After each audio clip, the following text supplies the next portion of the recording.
হযরত ইয়াসির, হযরত আম্মার আর মা সুমাইয়া রাদিয়াল্লাহু তাআলা আনহা তিনজনে ইসলাম ধর্ম গ্রহণ করার জন্য আল্লাহর নবীর কাছে আসলেন। হযরত ইয়াসির বললেন, ইয়া রাসূলুল্লাহ, ইয়া নবী আল্লাহ, আপনি আমাদেরকে কালেমা পড়িয়ে দিন, আমাদেরকে মুসলমান বানিয়ে দিন। আল্লাহর নবী বললেন, ওরে ইয়াসির, পড়ো হে কালেমা লা ইলাহা ইল্লাল্লাহ।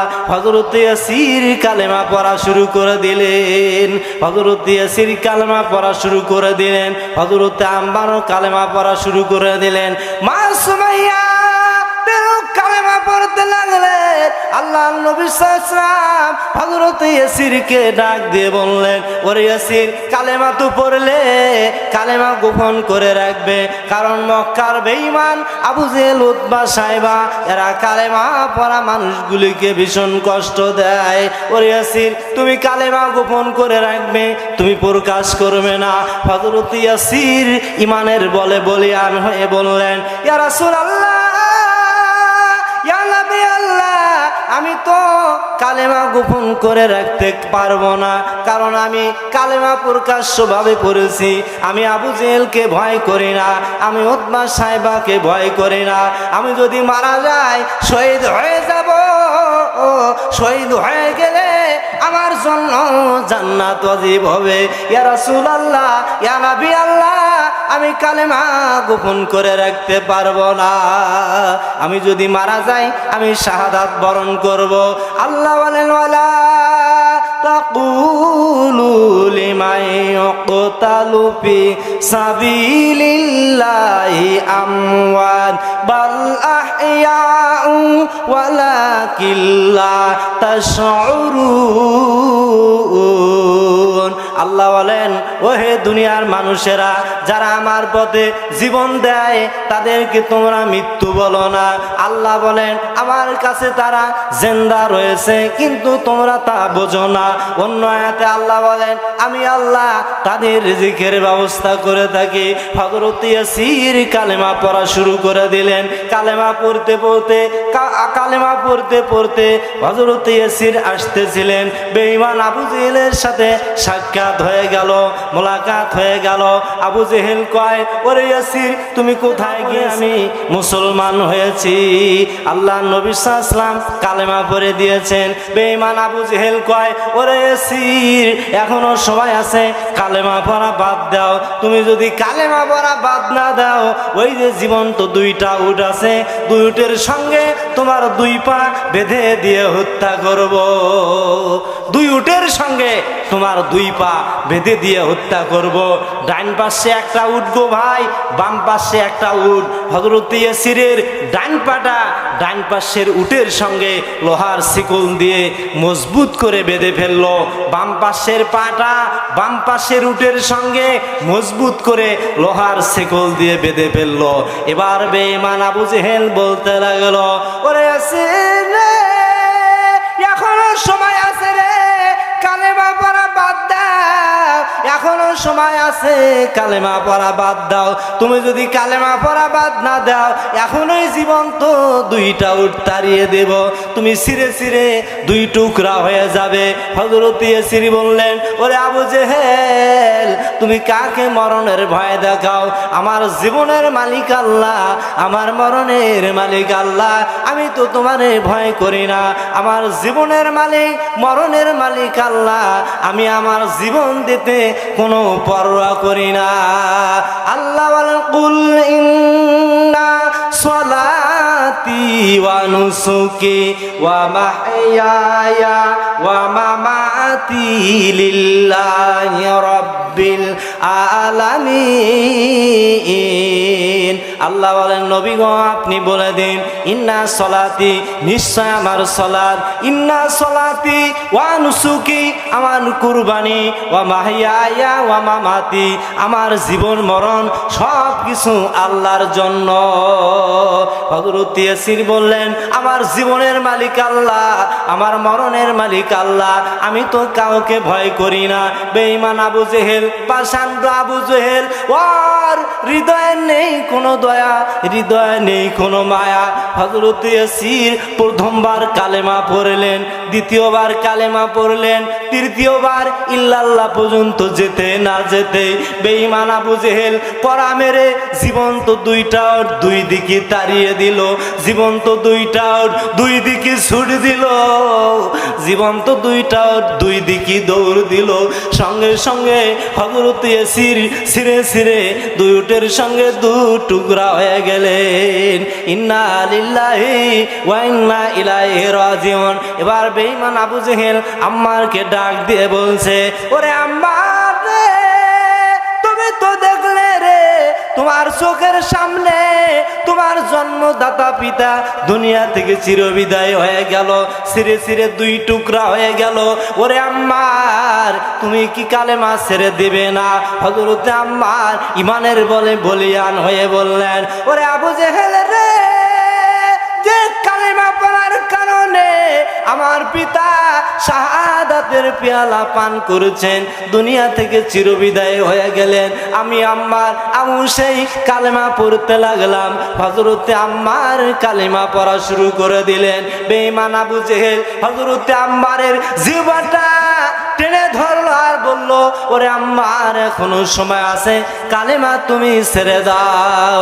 তাই আল্লাহ বলেন, ইন্নাল্লাযীনা ক্বালু রাব্বুনাল্লাহু সুম্মা ইসতাকামু তাতানাজ্জালু আলাইহিমুল মালাইকাতু আল্লা তাখাফু ওয়ালা তাহজানু ওয়াবশিরু বিল জান্নাতিল্লাযী কুনতুম তুআদুন। আল্লাহ বলেছেন, ইন্নাল্লাযিনা ক্বালু, নিশ্চয় যারা বলে রব্বুনাল্লাহ, আমাদের প্রতিপালক আল্লাহ, আমাদের প্রভু আল্লাহ, এই কথা বলার পরে ইস্তিকামত থাকে, অটল থাকে। আল্লাহ বলেন, আমি মহান আল্লাহ তাদের জন্য ফেরেশতা পাঠিয়ে দেই। ফেরেশতারা বলে, আল্লাহ তাখাফু ওয়ালা তাহজানু, তোমরা ভয় করো না, তোমরা চিন্তা করো না, তোমরা সেই জান্নাতের সুসংবাদ গ্রহণ করো যে জান্নাতের ওয়াদা তোমাদেরকে দেওয়া হয়েছে। হযরতে আম্মার কালেমা পড়া শুরু করে দিলেন। আম্মার বললেন, আমার আব্বা যে কালেমা পড়ার কারণে দুনিয়া থেকে চিরবিদায় হয়ে গেলেন, ওরে আবু জেহেল, আমি আম্মার সেই কালেমা পড়া শুরু করে দিলাম। বেঈমান আবু জেহেল হযরতে আম্মারের জিহ্বাটা টেনে ধরলো, হাত দিয়ে টেনে ধরে প্যারাগ মেরে দিল। হযরতে আম্মারের জিহ্বা দিয়ে টস টস করে রক্ত ঝরতেছে, আম্মারের জীবন যায় যায়। হযরতে আম্মার কাঁদো কাঁদো কণ্ঠে মাকে ডাক দিয়ে বললেন, মা গো মা, আমার জীবন চলে যাচ্ছে মা, আমাকে একটু পানি দাও মা, আমি একটু পানি পান করব মা। মা সুমাইয়া মরুভূমির মধ্যে বলতে লাগলেন, তোমরা কে আছো গো, কে আছো, আমাকে একটু পানি দিবে। আমার সন্তান আম্মার সে পানি পানি করে চিল্লা চিল্লি করতেছে, সে আর মনে হয় বাঁচবে না, তাড়াতাড়ি আমাকে একটু পানি দাও গো। মা সুমাইয়া মরুভূমির মধ্যে থেকে একটু পানি নিলেন, পানি নিয়ে বাসা আম্মারকে ডাক দিচ্ছিলেন আর বলছিলেন, ওরে বাসা আম্মার, তুমি মরে গেছো না বেঁচে আছো বাসা? আম্মার বলে, মা আমি এখনো মরি নাই মা, আমি এখনো মরি নাই মা, ইমানের পরীক্ষা দিতে আমি ভীষণ কষ্ট পাইতেছি। হযরতে আম্মারের হাতে মা সুমাইয়া পানির গ্লাস দিলেন। এমন সময় বেঈমান আবু জেহেল মা সুমাইয়া তল পেটে এমন ভাবে বর্ষা নিক্ষেপ করলো, মা সুমাইয়ার তল পেটটা কেটে গেল। তল পেট কেটে গিয়ে পেটের নারী ভুঁড়িগুলি সব ফুলকে দিয়ে বের হয়ে গেল। মা সুমাইয়া মাটিতে পড়ে গেলেন। মাটিতে পড়ে গিয়ে মা সুমাইয়া দুনিয়া থেকে চিরবিদায় হয়ে গেলেন। বাসা আম্মারের আর পানি পান করা হলো না। জোরে বলেন, ইন্না লিল্লাহি ওয়া ইন্না ইলাইহি রাজিউন। বাবা গো, ইসলামের জন্য তারা জীবন দিয়েছিলেন। রাসূলের সাহাবারা ঘুমে ঘুমিয়ে যাবে, যেদিন বরণ ঘুমে ঘুমিয়ে যাবে, আর তো চেয়ে দেখবে না এ মুখ তোমার বন্ধ হবে, আর তো কথা বলবি না। যেদিন মরণ ঘুমিয়ে যাবে, আর তো কথা বলবি না। এ চোখ তোমার বন্ধ হবে, আর তো চেয়ে দেখবি না।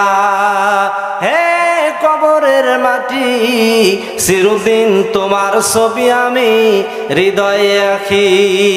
ও আমার গোয়ালবাড়ির মায়েরা, বোনেরা আমার, বাবাজিরা আমার, খুব মনোযোগ দিয়ে শোনেন।